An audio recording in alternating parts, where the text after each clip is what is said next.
Good morning, everyone. I am delighted to welcome you all today. I am Dr. S.K. Singh, holding a PhD, and I will be your guide through this presentation. Today, we'll be focusing on the qualification of tablet friability testers. We'll explore what makes a reliable friability tester and why it's essential in ensuring tablet quality. Over the next few slides, I'll walk you through the key aspects, standards, and procedures involved in this important aspect of pharmaceutical quality control. So let's get started. Let's start by understanding what tablet friability actually means. Essentially, it's a measure of how easily a compressed tablet tends to chip, crumble, or break when subjected to mechanical stress. Think of it as simulating the handling and packaging stresses that tablets go through during distribution and use. To quantify this, we measure the percentage of weight loss after tumbling the tablets in a rotating drum. The formula we use is percent friability equals the difference between the initial weight, W1, and the final weight after tumbling, W2, divided by the initial weight, then multiplied by 100 to get a percentage. This tells us how much of the tablet has been compromised under stress. The main purpose of this test is to ensure that our tablets are resilient. They need to resist abrasion, drops, and vibrations during handling. This is crucial because it directly supports the overall quality and stability of the product, ensuring that patients receive consistent, effective medication. Now, the apparatus involved is a friabilator, which features a drum with internal baffles, usually made of plexiglass or metal. The standard parameters for this test include a drum diameter roughly between 283 and 291 millimeters, with a depth of about 36 to 40 millimeters. The drum rotates at a speed of 25 plus or minus 1 RPM, and a typical test involves 100 rotations, which takes approximately 4 minutes. By understanding and controlling these factors, we can accurately assess the tablet's durability, ensuring it withstands real-world handling without compromising its integrity or efficacy. Let's take a closer look at the regulatory standards that govern our tablet testing. First, we have the compendial references. One key document is USB 1216, which is the tablet friability chapter. It's a harmonized pharmacopoeia chapter, meaning it aligns with other international standards, providing clarity and consistency. Then there's the European Pharmacopoeia, PH, EUR 297, which covers the friability of uncoated tablets. It's accepted as equivalent to the USB standards through the ICH-Q4B process, ensuring that these standards are recognized across different regions. Now, moving on to the key acceptance limit. This is crucial because it sets the threshold for quality. The limit is a friability of 1% or less, which means that the tablet shouldn't lose more than 1% of its weight during testing. This limit applies whether you're doing a single test or calculating the mean of 3 tests, unless there's a specific exception noted. Understanding these standards helps ensure that our tablets meet consistent quality criteria, aligning with global regulatory expectations. This, in turn, supports the overall goal of delivering safe and effective products to patients. Let's talk about why qualification is so important for the friability tester. Essentially, we want to make sure that the equipment is installed correctly, so it works as intended from the very start. It's also crucial that it operates consistently within the specified parameters, giving us confidence that the results are dependable. And of course, we need to verify that it produces reliable results when testing real samples, not just under ideal conditions. Now, to achieve this, we go through different qualification stages. First, there's design qualification, or DQ, where we ensure the design of the equipment meets our needs. Then, installation qualification, or IQ, confirms that the tester is installed properly in its designated environment. Next is operational qualification, or OQ, which verifies that the device operates correctly across its intended range. Finally, performance qualification, or PQ, demonstrates that the equipment performs reliably during actual testing conditions over time. All these stages work together to ensure the equipment functions correctly and consistently, which is essential for maintaining quality and compliance throughout our process. This structured approach helps us build confidence in the test results and supports overall product quality. Let's talk about design qualification, or DQ for short. The main objective here is to make sure that the instrument's design and specifications truly match the intended test purpose. Basically, we want to confirm that the equipment is capable of performing as required. A typical checklist for DQ includes several key points. First, we verify that the device meets pharmacopoeial compliance, such as USB 1216 and pH UR 297. This ensures that the instrument adheres to recognized standards for quality and performance. Next, we check whether the device supports the necessary features like the correct drum size, reliable speed control, and accurate timers. These elements are critical for consistent and valid test results. We also look for acceptable documentation from the vendor, which provides proof that the equipment has been designed and manufactured according to specifications and standards. As for deliverables, the main documents we expect include the User Requirement Specification, or URS, vendor drawings, and certificates of compliance. These documents help us verify that the design aligns with our needs and regulatory requirements. Connecting this to the overall theme, DQ is a foundational step. It ensures that the equipment we select will perform reliably and consistently, setting the stage for successful qualification and validation processes. Now, let's talk about the installation qualification, or IQ.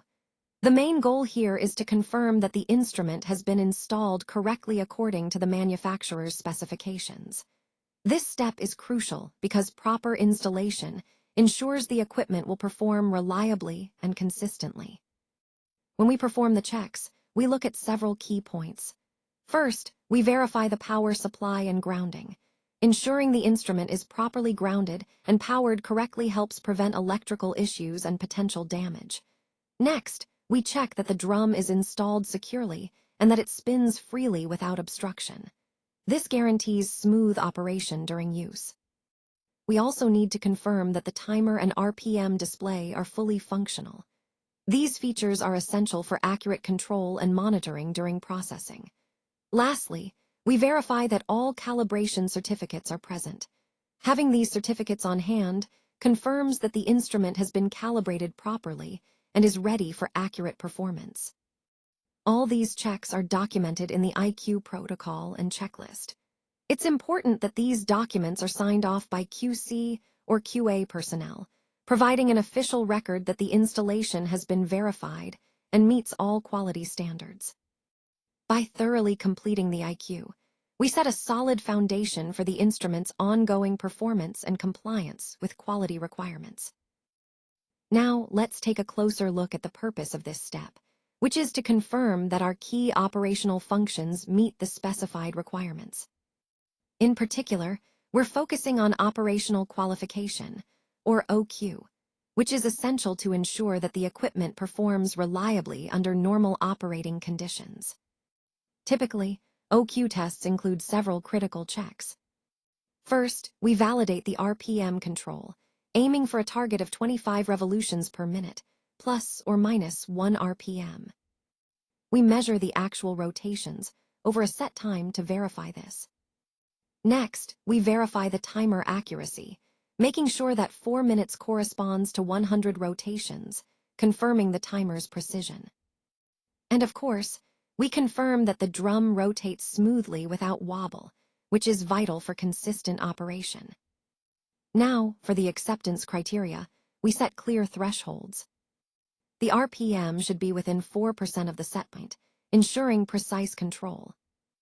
And the timer should be within 5 seconds of the expected duration, ensuring timing accuracy.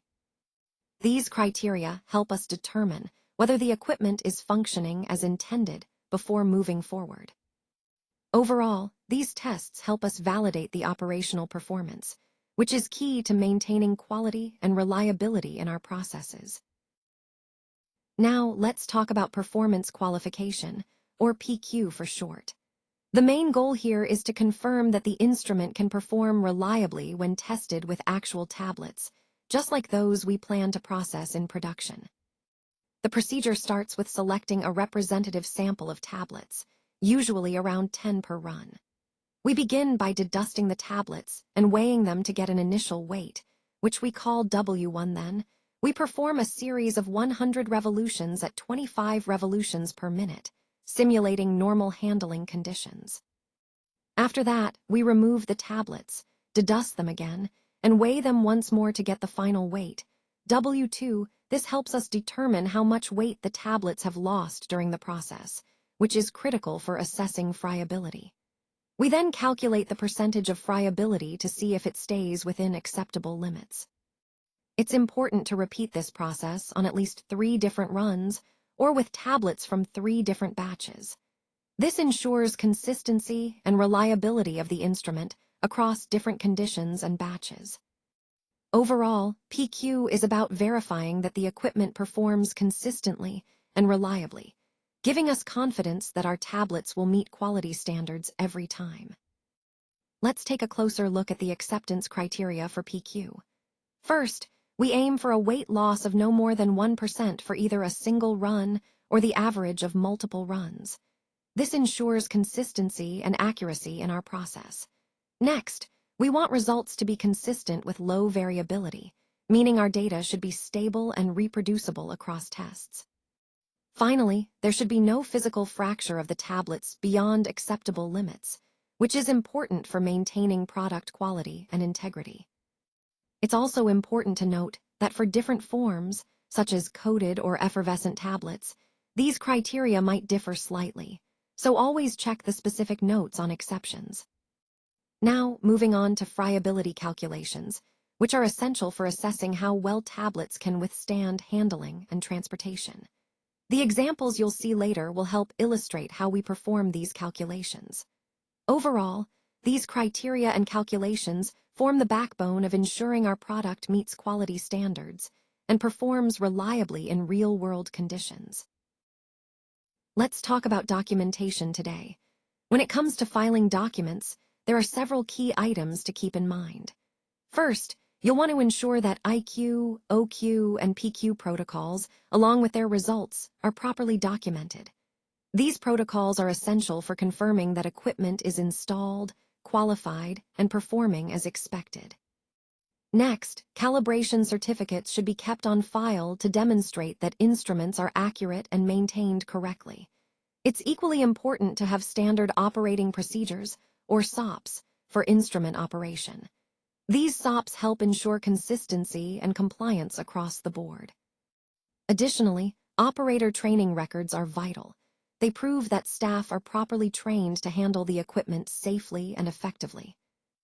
Now, from a regulatory perspective, standards such as FDA 21 CFR 211 and EU GMP Annex 15 emphasize the importance of having documented evidence of qualification for any instrument that impacts product quality.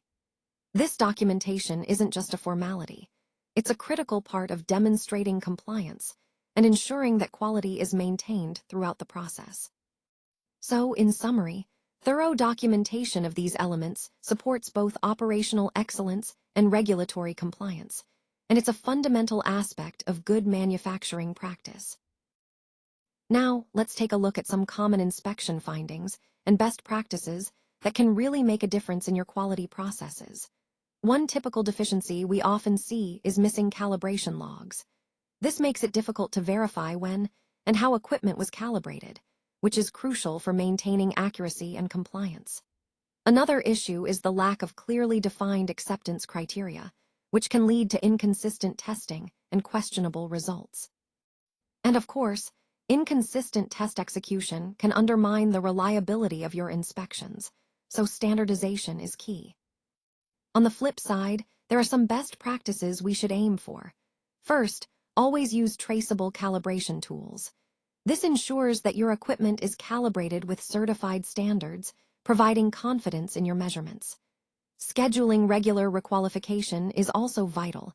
This keeps your instruments performing accurately over time.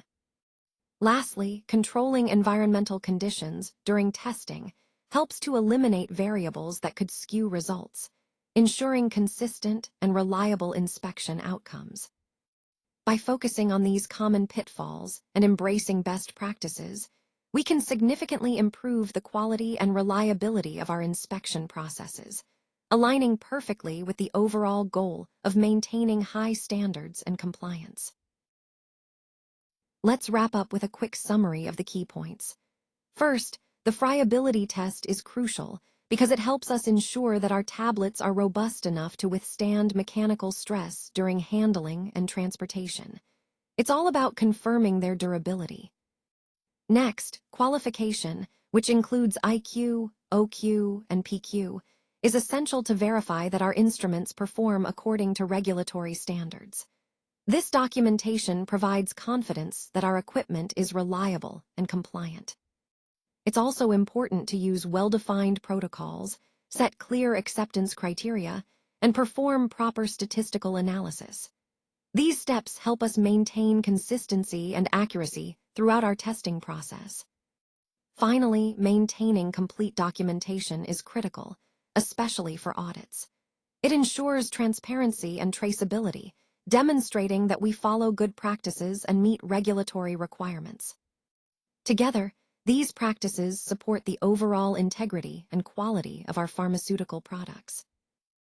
For further support, please contact us. We're here to help you with any questions or additional information you might need. Don't hesitate to reach out. Your success is our priority. And with that, I want to thank you all for your time and attention today. We appreciate your engagement and look forward to supporting you moving forward.